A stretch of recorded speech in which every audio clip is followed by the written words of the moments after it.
in combat at least. 0-0 and 6, the current score between them. Thanks to a non-televised meeting in Nagoya and then last night in Yamanashi. That's about all I'm going to give you from the results last night in Yamanashi. It was a great event.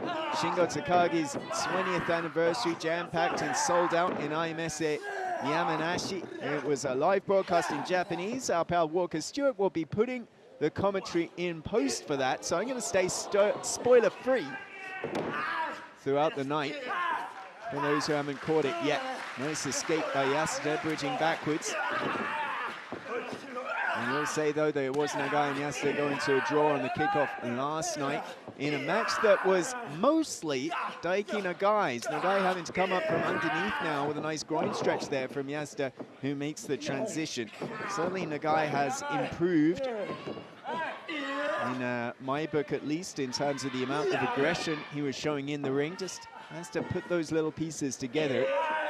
Everything in pro wrestling is about the in-betweens, about the timing there. That's a nice transition, and comes up with the legs. Yasuda had the advantage in terms of being some years Daiki Nagai's senior, and experience-wise as well. Actually entered the New Japan Dojo in 2019, which would have put him as a contemporary of guys like Yuya Uemura and Yoda Tsuji, but sustained an injury and went away from pro wrestling a little bit, came back in, shoulders down, gets one from referee Sakamoto there. And he also has pro wrestling in his blood. Mexican father, Japanese mother, grew up in Hokkaido. Yeah, I think Newman has been knocked for 6 here. He wants to tag out to Jacob Austin Young, J-A-Y, Kato in the opposite corner, and here we go. Tomorrow night, this is going to be a singles match on the card.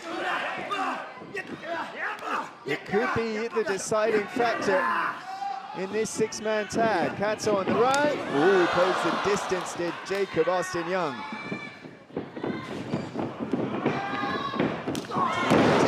Nice leg lariat there.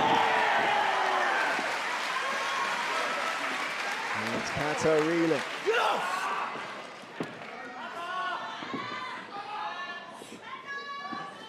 Let's see here, thinking of sliced bread. Ishii out the corner, Kato denied. Murashima in the wrong corner when it comes to United Empire. Murashima doing great tag work there, good awareness to clear Great Khan off the apron, stops Jacob Austin Young making the tag, and here we go, double hip toss out. Here's the cover, both legs hooked. Didn't get cheated on that one, but did only get 2.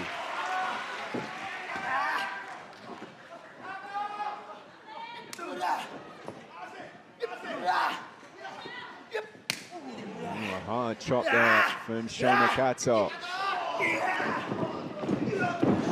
And knocks Young's block off there. Cover again. No. All these young lions so rigorously drilled on their fundamentals. No lackadaisical covers. All the body weight. All the weight there behind that NZ. Tiger Mask and Callum Young have gotten into it. Right over to my right, non-factor in the rest of this matchup. Shiranui out the corner. Yes, sir. There he has it. Here's the cover. And he can, and he will. He makes the tag, and here we go. Shota Umino, red Narita. Umino in the plus position. Clears Kanemaru out the equation, and now, oh no. Momentary distraction. Narita takes charge. Umino underneath. Here we go. Big forearm. I don't think any of us will forget the near street fight they had right here in Korakuen Hall back in February. Umino powerballing Ray Narita through a table down the stairs here. And still, this vendetta is not over. It may never be over. Fisherman suplex, here we go. There's the cover, gets 2 and 2.5. This is our official here.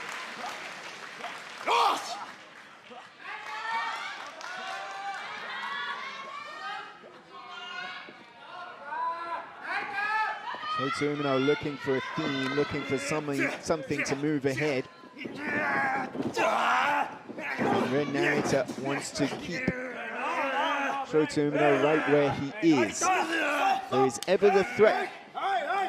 And Shota Umino wanting to, or possibly making a step up, Red Narita will be right there to grab his heel, just like Red Narita was there to make sure he challenged for the IWGP World Heavyweight Championship against John Moxley before Shota Umino did back in the spring.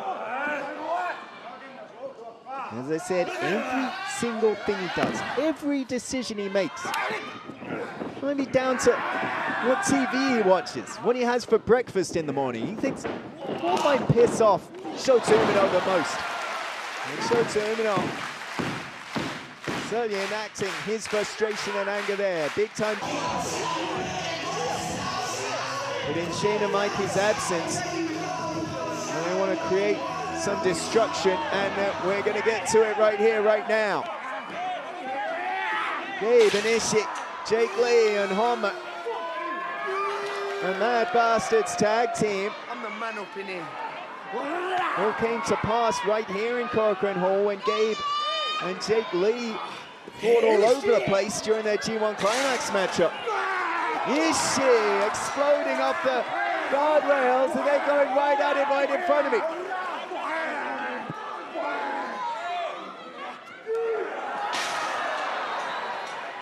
And Gabe's body racked against the steel. Jake Lee taking Tomoaki Honma West.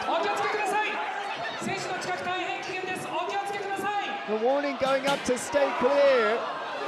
Oh, and Honma with his hardcore pass will take great delight in welcoming Jake Lee as an official member of the New Japan roster. East met West there. And meanwhile, on the east side of the building, it's Ishii and it's Gabe.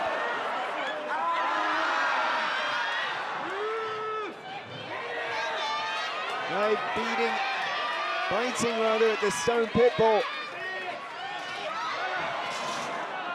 Jake Lee and Tomoaki Honma. In Honma's wheelhouse out on the floor though. Honma can be a hardcore fighter. In the meantime, we're getting hardcore up in the stands. Gabe Kidd and Ishii. This is out of control here. Maybe over before we even get started. House of Torture is pretty much equivalent up there. Well, here we go. Typical House of Torture tactics as they set two here.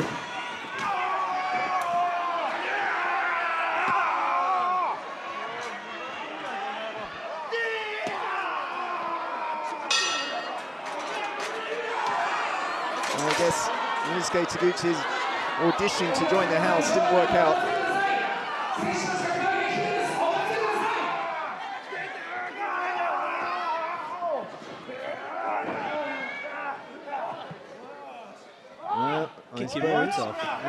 I think we have kicked off. I think we are officially underway, and of course we won't get underway until House of Torture is in the plus position.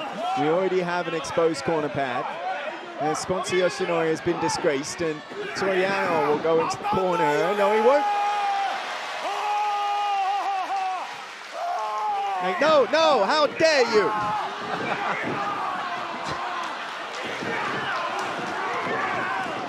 How dare, oh, that's okay.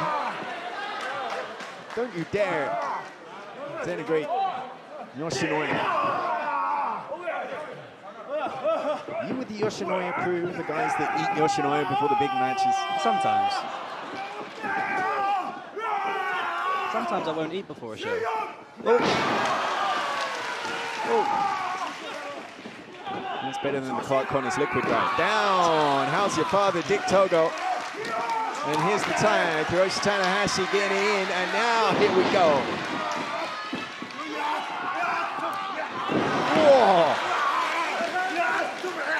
Dragon screws all around. This is how presidents do business. Can you imagine how much things would be better between Kamala and Trump? We just had dragon screws.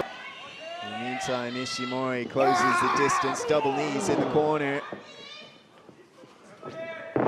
Oh, no, man. Singular focus there, and we thought, certainly I did, that Ishimori is going to make Doki run into the corner, but instead that shoulder snap. Hammerlock now. Oh, nobody better, Cal, at working over a singular body part than Taiji Ishimori. Is that his plan for today? Just to break down the shoulder of Doki to make it, might be making it easier for him. That singles match. But yep, no doubt. La Mystica, no. Inbound, no, breaks on. Swings Ishimori around his Doki now underneath. Thrust to the face, and here we go, a DDT. And Doki, and after that work on the shoulder, he needs to get out of this one. He'll make that tag to Taka if he can. And he does, and in comes Michinoku. Is he recovered enough? We'll see.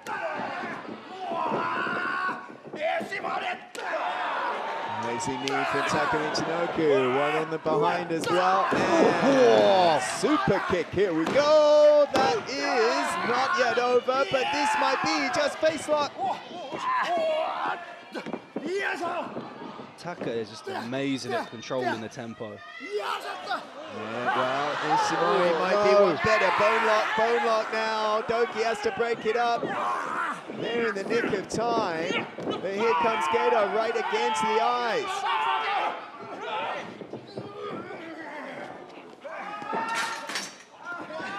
There goes the chair. If the cameras could have done it justice. But that was a right foot right upside the head of Tetsuya Naito, and Zack Sabre Jr. not helping matters. Shoot the whip, no reversal. Here we go, breaks on. Cobra twist in tight. Naito trying to sit away, and now a hip block. Zack trying to bridge, does. Oh. And again. And his head trauma, number 4,567 in a long series for Tetsuya Naito. Campione.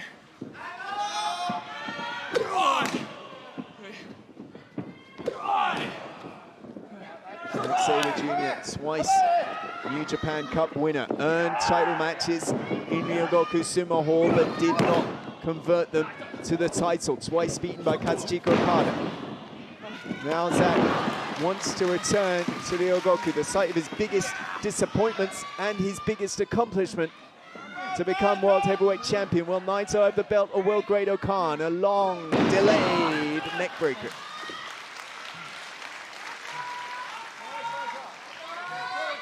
And slow again, Tranquilo into the cover. Zack Sabre Jr. kicks out at 2. I mean, we spoke earlier on about guys that are so good at dictating the pace, and you know so well with your matches that you've had with Naito that the champion is expert at. He's very good at manipulating your body into slowing down. Like that very slow, very long neck breakup. Brother's pulling back on your chin so you can't breathe. So as you start to kind of fade out, that's when he drops you for the neck breaker. Oh, Zack wanted the overhead, was denied, but instead double leg Nelson will bridge back, got it. The Never Openweight Championship, and the only junior heavyweight to ever win the Never Openweight title was Will Ospreay. Oh, of course it was. And then, in fact, it had to be Jeff Cobb that ended that reign in Madison Square Garden in 2019.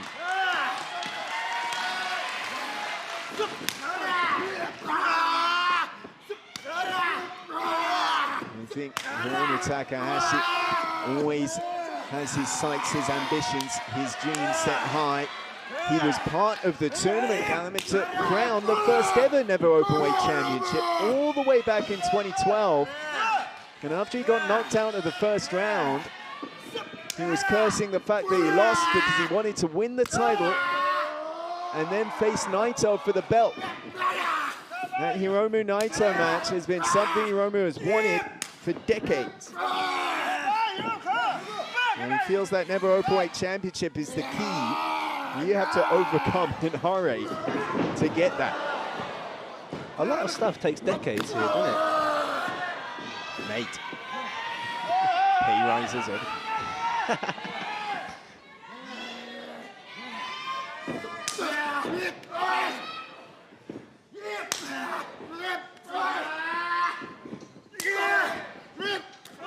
Ishii perhaps realizing that the best path to victory is not in the head of Hinare. You're not going to smash his skull, but you might be able to cave his chest in, possibly, with those chops already reddened, already bloody. Bringing the blood to the surface. I reckon the next couple's going to cut him. Hinare's always, Hiromu rather, has always been that style, Callum, where he likes to take 10 shots so he can give the 11th. But that would work if you were against a junior heavyweight, not when you're against Hinare. Tsuji and Cobb trading. We're 10 minutes deep, 5 minutes to go. World TV title on the line. Combination. Look at this. Face broken on that combo. But oh no, the power, the strength. Jeff Cobb denies, and instead a basement dropkick from Tsuji. The will, the gumption, the stubbornness of Jeff Cobb, but smarter Tsuji to change up the game plan.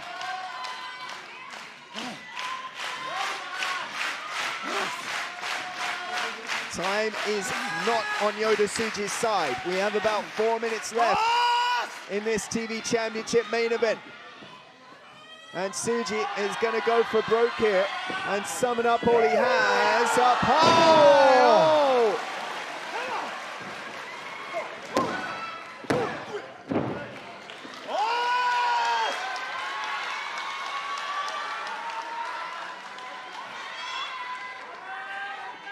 Having conversations with Jeff too, he says it's very rare that someone can throw him about like that. So when he does get thrown like that, it hurts more. And the old adage, bigger you are, the harder you fall.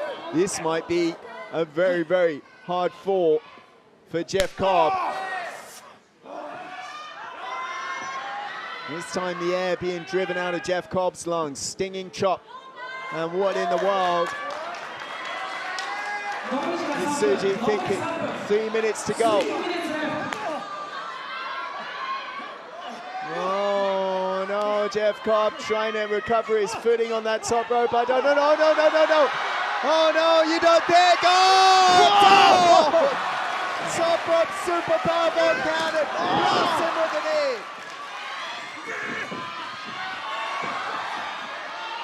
Up on the shoulder, 17 cross, cover, 2 and 2.5.